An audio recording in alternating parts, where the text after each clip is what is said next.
Hey guys, how do you hope you're well? It's Alessio.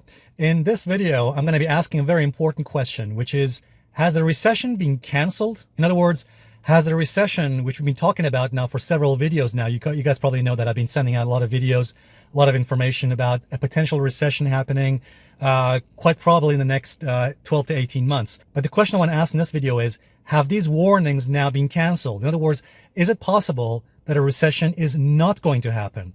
I'll tell you why in a few moments. So before I tell you why I'm even asking this question, let me first of all give you some context. You might remember that many months ago, back in March of this year, I told you about the fact that the yield curve has become inverted. So as you guys probably know by now, when the yield curve, when the spread between two yield curves becomes inverted, in other words, becomes negative, that is usually a very strong indication, a very powerful signal of another recession. In fact, take a look at this chart and you will see that previously, whenever the yield curve has become inverted, whenever the yield curve has become negative, it has signaled a major recession. This happened back in the year 2006, which of course predicted the 2008 recession, happened in the year 2000, which predicted the major recession that occurred soon after. It happened back in the 90s, happened back in the 80s, and so on and so on. So this inversion of the yield curve, or the yield curve becoming negative, is a very important signal that often signals major important recessions. So as you guys know by now, we had another recession warning very recently when the yield curve became inverted, when the yield curve became negative. In fact, back in March this happened, and also more recently, a few months ago, I think it was July and August, when it became inverted. And guess what, guys? The yield curve became inverted and stayed negative for at least 55 days. So why are people saying now that a recession is not going to happen, that the recession has been canceled? Here's why. Because that yield curve has now become un-inverted. In other words, the yield curve has gone from negative into being positive again. So in other words, what we have is a yield curve un-inversion, or an uninverted yield curve. Okay, so a lot of folks are now saying, well, there you go. We told you a recession won't happen. It's canceled. So we can go back to, partying and everything's going to be okay. Nothing to worry about. So I wonder what you think about that. And actually the answer is no, I don't think so. So the folks who are saying that the recession has been canceled, it's not going to happen, they're actually wrong. Let me tell you why. So let me bring your attention to an interesting article written by Jason Geppert of Sentiment Trader, who wrote this recently.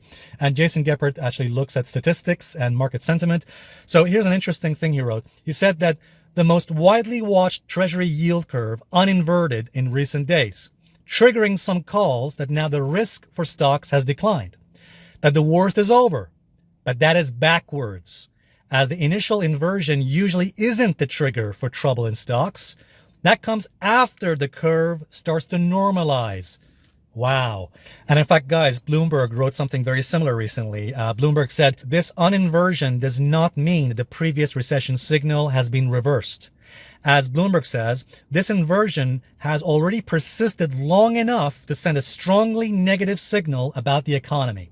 All right, guys. So in other words, guys, we have been inverted in this yield curve long enough for it to send a very important signal about the economy. And here's something else. As you will see from this chart, in fact, as Jason just said recently, as I just read it out to you, look at this chart, and you will see exactly what Jason was saying is correct. It's not when the yield curve becomes inverted that's the issue. It's when it becomes normalized, when it goes back to being steep again, when it goes back to being positive again.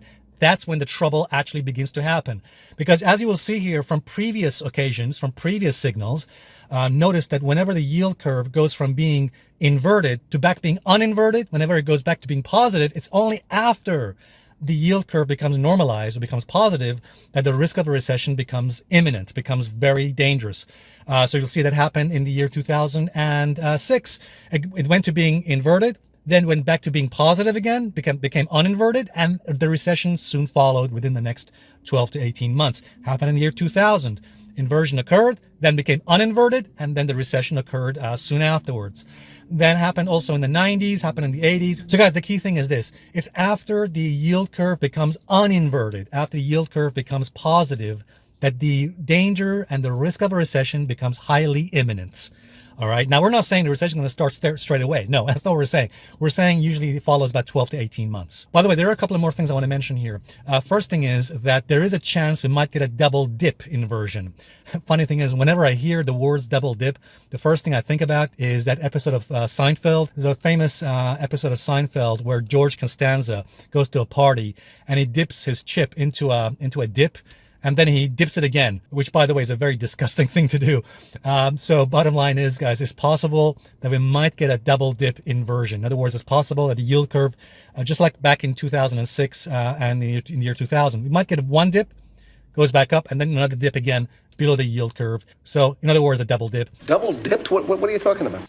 And if a double dip does occur, well, that just means, doesn't really mean much. It just means that it's another warning signal. It's yet another warning signal about the economy, another potential recession. But the fact is, we don't actually need a double dip yield curve. The fact that it stayed long enough as it has in the negative, it's already sent an important signal, a warning signal about the economy and a potential recession. You dip the way you want to dip.